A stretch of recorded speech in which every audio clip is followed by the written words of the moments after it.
दूसरे की 20 को, स्क्रूटनी 18 और 21, विड्रॉल की आखिरी तारीख 20 अक्टूबर और 23 अक्टूबर, और डेट ऑफ पोल 6 नवंबर थर्सडे और दूसरा 11 नवंबर ट्यूसडे। काउंटिंग 14 नवंबर को होगी और पूरी चुनावी प्रक्रिया 16 नवंबर तक समाप्त कर ली जाएगी। नेक्स्ट, जो बिहार के 38 जिले हैं उनको 2 भागों में बांटा गया है। जो आप पीला रंग देख रहे हैं वो फेज़ 1 है और जो आप गुलाबी रंग देख रहे हैं वो फेज़ 2 है। इसकी सॉफ्ट कॉपी आप सब लोग को दे दी जाएगी। नेक्स्ट, बिहार के आम चुनावों के साथ साथ 8 बाई इलेक्शंस भी होंगे। जम्मू कश्मीर के 2, बडगांव और नगरोटा, राजस्थान के अंता, झारखंड की घाटशिला, तेलंगाना जुबली हिल्स, पंजाब में तरन तारण, मिजोरम में दंपा, उड़ीसा में नौपादा।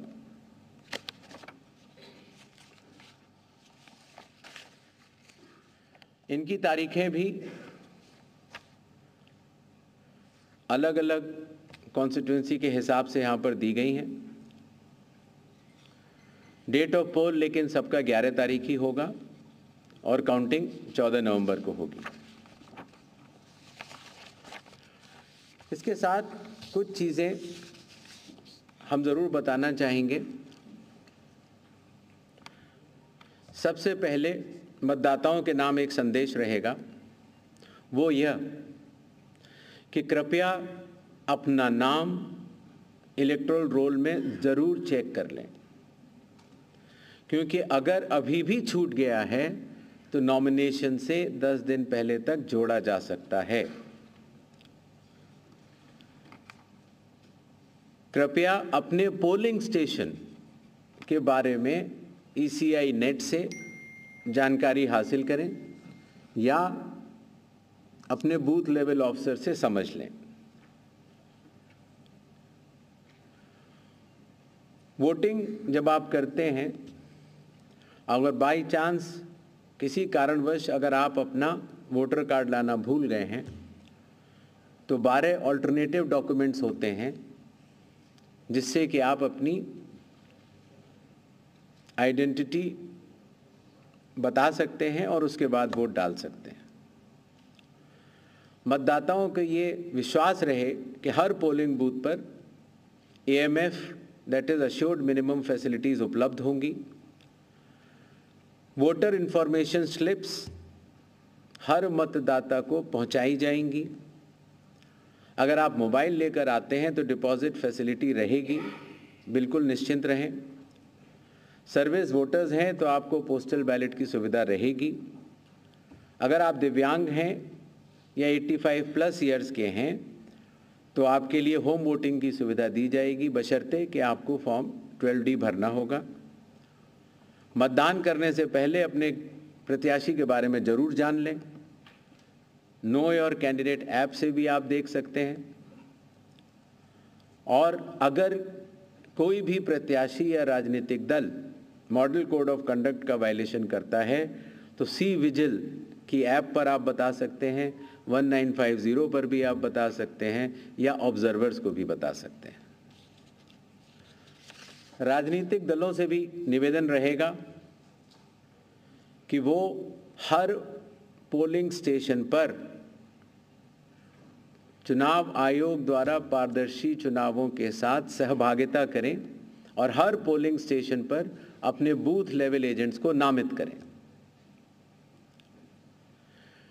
EVM और VVPAT का फर्स्ट और सेकंड लेवल रैंडमाइजेशन अभी होना बाकी है और उसमें जरूर भाग लें, जिससे कि फर्स्ट और सेकंड लेवल रैंडमाइजेशन की पारदर्शिता का वो अनुभव भी कर सकें। इसी तरीके से जब स्ट्रांग रूम से EVM और VVPAT तो चलिए 2 चरणों में बिहार चुनाव होगा, ये अब कंफर्म हो गया है। 6 नवंबर को पहला चरण, 11 नवंबर को दूसरा चरण और 14 तारीख को नतीजे आ जाएंगे। 243 सीटों पर चुनावी दंगल में कौन बाजी मारेगा, यह देखना होगा।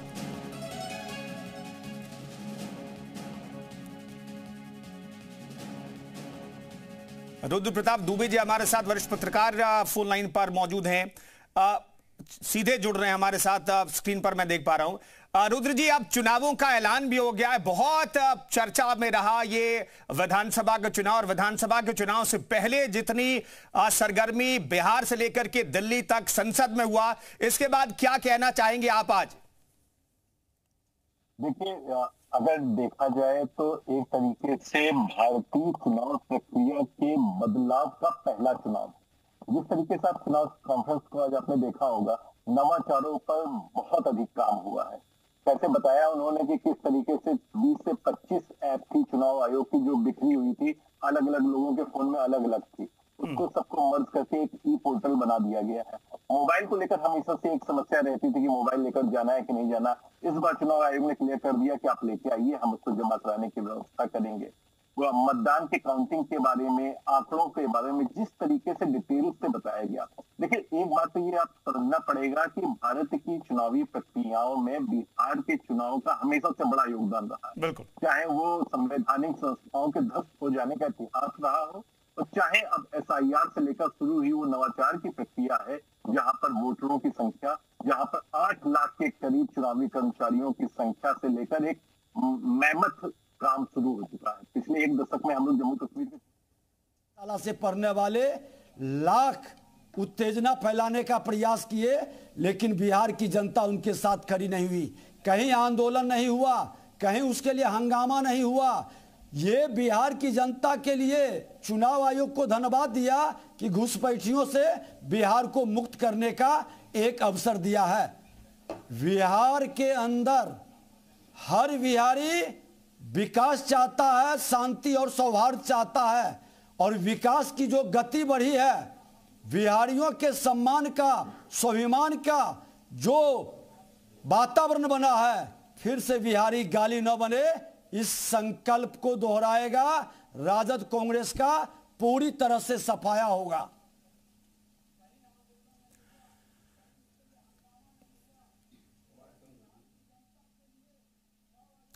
तो विजय सिन्हा साहब कह रहे हैं कि राजद कांग्रेस का पूरी तरीके से सफाया हो जाएगा। दरअसल अब जनता को तय करना है, क्योंकि अब चुनावों का ऐलान हो चुका है, चुनाव आयोग ने तारीखों का ऐलान कर दिया है। 14 नवंबर को पता चलेगा कि इस बार किसकी सरकार बनने जा रही है। महागठबंधन की सरकार क्या बन सकती है, या फिर NDA गठबंधन की सरकार एक बार फिर से वापस करेगी? राजद कांग्रेस विकास पर चर्चा नहीं कर रही। जिस एजुकेशन व्यवस्था को नष्ट किया था, आज सारे जिले के अंदर technical college, medical college, polytechnic, पारा मेडिकल, ANM, GNM, ITI, सारा टेक्निकल कॉलेज हमने दिया। राजद कांग्रेस का 5 दशक कांग्रेस का, 1.5 दशक राजद कांग्रेस का क्या उपलब्धि है?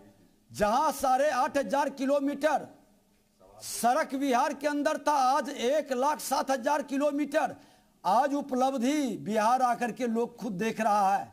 जहां नरसंहार का खेल होता था, आज एक भी नरसंहार NDA सरकार में नहीं हुई। हत्या, अपहरण, लूट, बलात्कार का उद्योग नहीं चलता है। यह परिवर्तन नहीं है क्या? आज हमारे लोग, नौजवान रोजगार का वातावरण बना रहे हैं।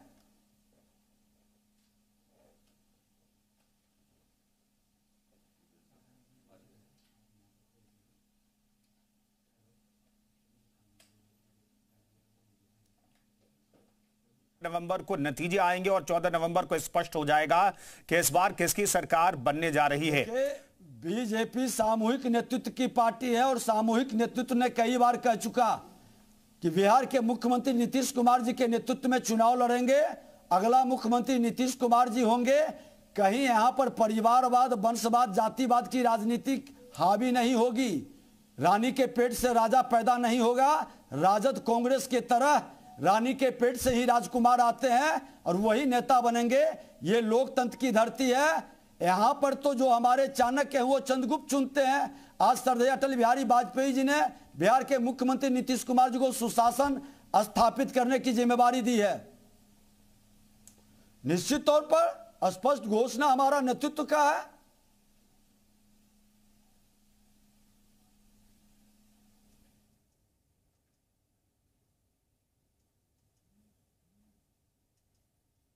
ये चुनाव आयोग की बहुत बड़ी मर्सी है जो उन पर एफआईआर नहीं किया, नहीं तो ऐसे लोगों पर अफवाह फैलाने का केस दर्ज होना चाहिए था।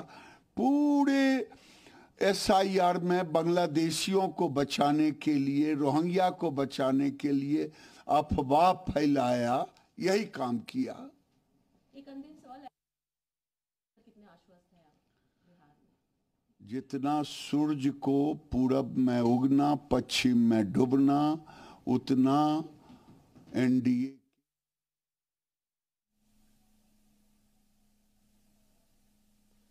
आपको एक चीज बता दें कि यहां पर जो सबका साथ सबका विकास का मंत्र स्वीकार किए हैं वो सेवा के भाव से राजनीति कर रहे हैं, मेवा के लिए राजनीति नहीं है, इसलिए झगड़ा नहीं है। हमारा सक्षम नेतृत्व सबको सम्मान देते हैं और लोकतंत्र की खूबसूरती में ये पंचामृत पांचों पार्टी मिल